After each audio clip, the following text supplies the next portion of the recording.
নমস্কার বন্ধুরা, সহজ পদ্ধতিতে বিয়োগ করব। সাধারণত আমরা ডান দিক থেকে বিয়োগ করি। আজকে আমরা বাঁ দিক থেকে বিয়োগ করা শিখব। যেমন এখানে আপনার ৪ আছে, নিচে ১ আছে। ৪ থেকে ১ বাদ দিলে কত হচ্ছে? আপনার ৩। উপরে ৩ আছে, নিচে ৫। ৫ থেকে ৩ বাদ দিয়ে কত হচ্ছে? ২। আর এখানে ২ উপরে ৬ আছে, নিচে ৪। ৪ থেকে ৬ থেকে ৪ বাদ দিলে কত থাকে? ২।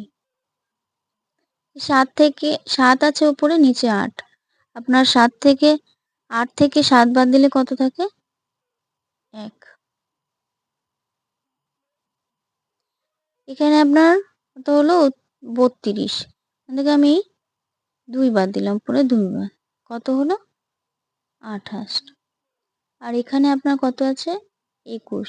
২১ থেকে আপনি ১ বাদ দিলে এদিকে ১ বাদ দিলে কত হচ্ছে আপনার?